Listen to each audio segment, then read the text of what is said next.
ये बताइए वैसे ये कोचिंग सेंटर्स का फिनोमेना क्या सीएसएस क्वालिफाई करने के लिए कोचिंग सेंटर जाना ज़रूरी है? कोचिंग सेंटर का फ़ायदा सिर्फ उस सूरत में होता है कि जब यूनिवर्सिटीज़ आपकी फेल हो जाती हैं ना लोगों की करियर काउंसलिंग करने में, सर तो फिर कोचिंग सेंटर वाले उससे फ़ायदा उठाते उनकी हैं। चांदी होती हाँ, ये उनकी चांदी हो गई।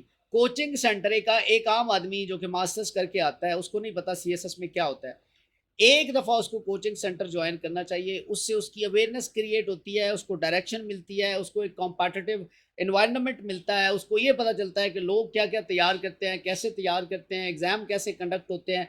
तो उसके लिए कोचिंग सेंटर मेरे ख़्याल के मुताबिक, चाहे लोग इस बात से मुखालफत करें, मेरे नज़दीक जो है वो कोचिंग सेंटर एक अच्छी चीज़ है और लोगों को कोचिंग सेंटर जाना चाहिए जो अफ़ोर्ड कर सकते हैं। ये आप इसलिए तो नहीं कह रहे कि बहुत से कोचिंग सेंटर्स में चूंकि आप खुद नहीं, भी बिल्कुल नहीं।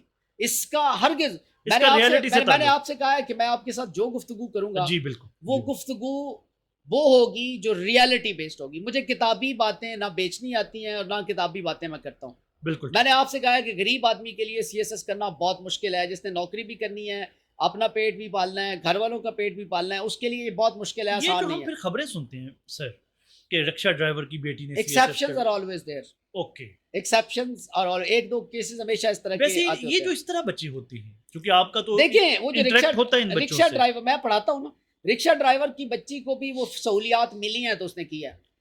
ओके उसको वो सहूलियात रिक्शा ड्राइवर ना दे, उसको हॉस्टल की फैसिलिटी ना दे, उसको कोचिंग सेंटर की फैसिलिटी ना दे, उसके लिए किताबों नोट्स का बंदोबस्त ना हो, उसके लिए सारी चीज़ें खुद से मैनेज करनी हो, तो सर वो नहीं कर सकता, वो नहीं कर सकती। रिक्शा ड्राइवर किसी तरह से मैनेज करके ये सारी चीज़ें उसने प्रोवाइड की हैं, तो वो कर सका वो है या कर लोन ले सकी है, अदरवाइज़ वो जो मर्ज़ी करे। ओके उसने उसको सहूलियात दी हैं तो उसने उस अपॉर्चुनिटी को क्रैक किया, अदरवाइज अपॉर्चुनिटी क्रैक करना इतना आसान नहीं होता। अब सीएसएस कोई इतना उस तरह की चीज़ नहीं रही कि लोअर मिडिल क्लास, अब गरीब आदमी के लिए बड़ा मुश्किल है सीएसएस करना। मैं आपको एक चीज़ बताऊँ, एक कोई साल डेढ़ साल पहले इंडिया ने एक फ़िल्म रिलीज़ की। फ़िल्म थी, इट वाज़ अबाउट उनका जो इंडियन जी जी इंडियन पुलिस सर्विसेज का एग्ज़ाम होता है, जी यानी जी कि कॉम्पिटिटिव एग्ज़ाम जो जी जी जी पुलिस के हवाले से जी है, वो उसके ऊपर था 12th फेल फ़िल्म थी। जी एग्जैक्टली एग्जैक्टली मैंने वो फ़िल्म देखी, तो मैंने लोगों से पूछा कि तुम्हारी क्या फाइंडिंग्स हैं उस फ़िल्म को लेके? तो एवरीबॉडी वाज़ सेइंग कि जी रीस्टार्ट, रिफ्रेश, रीस्टार्ट, नाकाम हो, फिर रीस्टार्ट, रीस्टार्ट। मैंने कहा फिर आपने उसको समझा ही नहीं है। एग्जैक्टली उस फ़िल्म को समझें।